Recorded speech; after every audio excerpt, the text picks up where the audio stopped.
नमस्कार दोस्तों, आज मैं कहानी सुनाने वाला हूँ घमंडी बाज और चूहे की। तो हमारे चैनल को लाइक एंड सब्सक्राइब कर दीजिए और बेल आइकन दबा के प्रेस कर दीजिए ताकि कि हमारी हर नोटिफिकेशन आप तक पहुँचती रहे। तो चलिए कहानी शुरू करते हैं। एक बार की बात है, एक बाज अपनी पत्नी के साथ पहाड़ों के चट्टानों पर रहता था। तभी एक दिन उन्होंने सोचा, क्यों न जंगल के बीच ही घोंसला बनाकर रहा जाए। जंगल में रहेंगे तो शिकार के लिए ज़्यादा मेहनत भी नहीं करनी पड़ेगी, क्योंकि जंगल में तो कई छोटे मोटे जानवर शिकार के लिए मिल ही जाएंगे।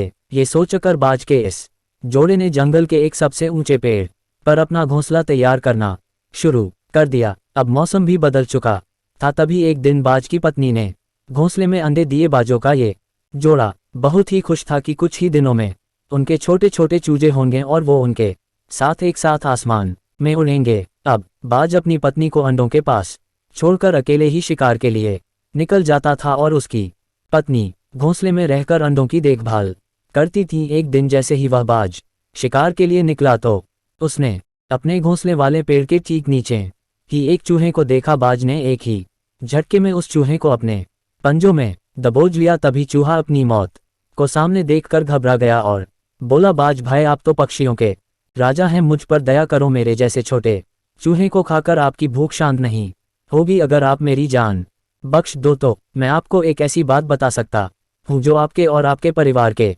बहुत काम आएगी। बाज चूहे की ये बात सुनकर रुक गया और बोला कि ठीक है, बताओ तुम क्या कहना चाहते हो। तब चूहे ने बोलना शुरू किया, बाज भाई, मैं जानता हूँ कि आप इस पेड़ के ऊपर घोंसला बनाकर अपने परिवार के साथ बहुत खुशी से रहते हो और मैं भी इस पेड़ के नीचे बिल बनाकर रहता हूँ। तो बात यह है कि इस पेड़ की जड़ें बिल्कुल खोखली हो चुकी हैं और इन जड़ों की पकड़ जमीन पर बहुत कमजोर हो गई है, इसलिए यह पेड़ किसी भी समय गिर सकता है। तो बाज भाई, आप इस पेड़ को छोड़कर अपने परिवार के साथ कहीं और घोंसला बना लीजिए, वरना ये पेड़ कभी भी गिर गया तो इससे आपके परिवार को बहुत ही भारी नुकसान हो सकता है। तभी बाज ने गुस्से में कहा कि तुम सिर्फ अपनी जान बचाने के लिए ऐसा कह रहे हो। मैं पक्षियों का राजा, भला तुम जैसे छोटे मोटे जानवर की बात पर विश्वास क्यों करूं। मैं इतना ताकतवर हूं कि अगर मेरे परिवार पर कोई मुसीबत आ भी जाए तो मैं अकेला ही उसे संभाल लूंगा। लेकिन हाँ, तुम्हारी एक बात सही है कि तुम जैसे छोटे जानवर को खाकर मेरा जरा भी पेट नहीं भरेगा, इसलिए मैं तुम्हें छोड़ रहा हूँ।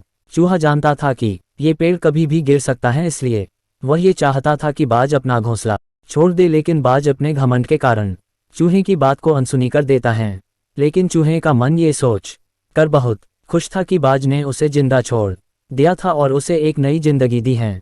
ये बाज का उस पर एक एहसान था। तभी अगले दिन जैसे ही बाज शिकार करने के लिए घोंसले से निकल पड़ा, वैसे ही पीछे से एक बड़ा नेवला पेड़ पर चढ़ गया और वह नेवला बाज के घोंसले तक पहुंच गया और अपने दांतों से बाज की पत्नी को डराने लगा। शायद उसकी इच्छा बाज के अंडों को खाने की थी। बाज की पत्नी ने भी वापस उस नेवले पर हमला किया, मगर बाज की पत्नी नेवले की इस हरकत से बहुत घबरा गई। तो जैसे ही बाज वापस अपने घोंसले पर आया तब उसकी पत्नी ने उसे सारी बात बताई और कहा, मुझे डर है कि वह नेवला फिर से हमारे अंडों पर हमला करेगा, इसलिए हमें जल्दी ही यह पेड़ छोड़ देना चाहिए, क्योंकि मैं अपने बच्चों से बहुत प्यार करती हूँ। तभी बाज को भी लगा कि उसके अंडों को नेवला धोखे से खा सकता है, इसलिए तुरंत बाज और उसकी पत्नी मिलकर दोनों ने ही उस पेड़ से कुछ ही दूर पर अपना घोंसला बनाना शुरू कर दिया। और जैसे ही उन्होंने दूसरा घोंसला बना लिया, वैसे ही अपने अंडों को पंजे में दबाकर वह दूसरे घोंसले में ले गए। अब बाज और उसकी पत्नी दूसरे घोंसले में आराम से रहने लगे। अभी उन्हें दूसरे घोंसले में पहुंचे हुए एक दिन ही निकला था कि शाम के समय तेज हवा चलने लगी। तभी उन्होंने देखा कि जिस पेड़ पर वह पहले रहते थे वह हवा की मार को नहीं झेल पाया और धड़ाम से जमीन पर बड़ी ही तेजी से गिर गया। वो पेड़ अपनी जड़ों के साथ ही पूरी तरह उखड़ चुका था। तभी बाज को अचानक ही उस चूहे की कहीं बात याद आई कि चूहे ने कहा था कि वह पेड़ जड़ों से बहुत कमजोर है और कभी भी गिर सकता है। लेकिन अब तो वो बाज अपना घोंसला बदल चुका था, इसलिए बाज और उसका पूरा परिवार सुरक्षित था। तभी अगले दिन सुबह वह चूहा बाज के नए घोंसले के नीचे पहुंचा और उसने बाज को आवाज लगाई और कहा, क्यों बाज भाई, तुम्हारा पूरा परिवार अब सुरक्षित है न। चूहे के साथ वह नेवला भी था। चूहे और नेवले को एक साथ देखकर वह बाज सोच में पड़ गया। तब चूहे ने बोलना शुरू किया, हैरान मत हो पक्षियों के राजा बाज भाई, यह नेवला मेरा दोस्त है और इसने मेरी दोस्ती की खातिर ही तुम्हारे घोंसले पर हमला किया था और अपनी जान को जोखिम में भी डाला।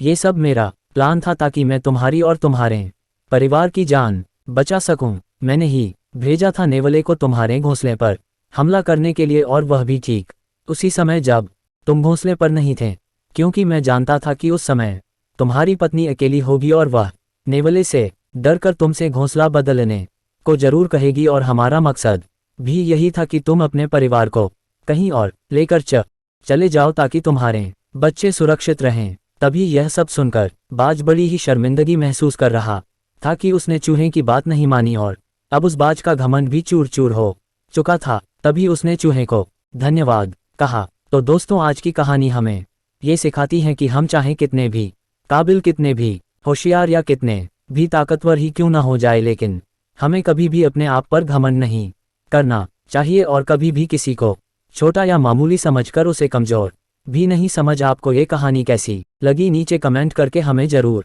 बताइएगा। अगर आपको ये कहानी पसंद आई हो तो अपने दोस्तों के साथ ज़रूर शेयर करें और ऐसी ही प्यारी कहानियाँ सुनने के लिए हमारे YouTube चैनल से जुड़े